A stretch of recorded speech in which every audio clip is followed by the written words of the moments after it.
की बाहेरच्या देशात गेल्यावर सुद्धा तिथे कांड करून ठेवते आणि तिथे सुद्धा ती ठणाणा करायला मागे पुढे बघत नाही। आणि याचंच उदाहरण निकी इकडे देते।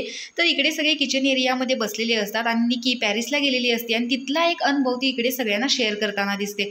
तर ती सांगते की मी शिखासोबत म्हणजे तिची एक गर्लफ्रेंड आहे तिच्यासोबत ती बाहेरच्या देशात म्हणजे पॅरिसला गेलेली होती आणि तिथे गेल्यावर त्यांना एका ठिकाणी जायचं होतं आणि त्यांनी खूप ठिकाणी टॅक्सी शोधली। बऱ्याच वेळाने त्यांना एक टॅक्सी मिळाली, पण तो टॅक्सीवाला मराठी आहे हे निकीला माहितीच नव्हतं आणि तो पूर्णपणे म्हणजे तिकडे जसे लोक राहतात तसंच तो राहत होता आणि त्याची भाषा देखील म्हणजे इंग्लिश तो फ्लुएंटली बोलत होता। त्याच्यामुळे यांना कळलंच नाही की तो मराठी आहे। आणि हे सुद्धा म्हणजे तिला ज्या ठिकाणी जायचं होतं त्याचं स्पेलिंग वेगळं होतं आणि प्रोनाऊन्सिएशन वेगळं होतं, त्याच्यामुळे तिचा देखील गोंधळ उडालेला होता आणि त्याला सांगताना तो फक्त त्यांना फेऱ्या मारत होता आणि त्याच्यामुळे यांचं बिल वाढत होतं आणि याचं देखील टेन्शन या दोघींना आलेलं होतं। आणि तिथे टॅक्सी ज्या आहेत ते खूप एक्सपेन्सिव्ह असतात, त्याच्यामुळे निकी खूप घाबरलेली होती आणि बिल वाढत होतं म्हणून तिने काही करून तिने हिंदीमध्ये बॅकबिचिंग करायला सुरुवात केली की हा बावळटच आहे, बिंडोकच आहे, पण ते त्याला सगळं समजत होतं आणि हे हिंदीमध्ये बोलत होत्या दोघीजण।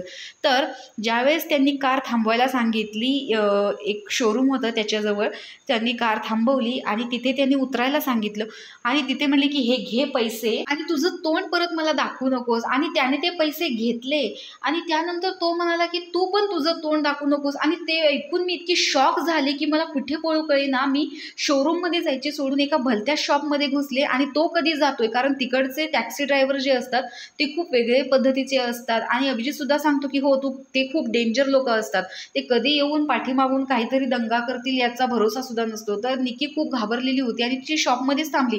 ज्यावेळेस तो टॅक्सीवाला गेला तिच्या मैत्रिणीने तिला सांगितलं आणि मग ती शॉपमधून बाहेर आली आणि नंतर शोरूममध्ये गेली। बापरे, कुठे ठणाणा करू हेच मला कळलं नसतं, कारण तो काय करेल हे सांगता येत नव्हतं। तर अशा प्रकारे निकीचा पॅरिसमधला अनुभव होता। तुम्हाला किती गंमत वाटली हे सांगायला विसरू नका। अशाच व्हिडिओच्या अपडेटसाठी आपल्या चॅनलला सबस्क्राईब करा। तोपर्यंत बाय।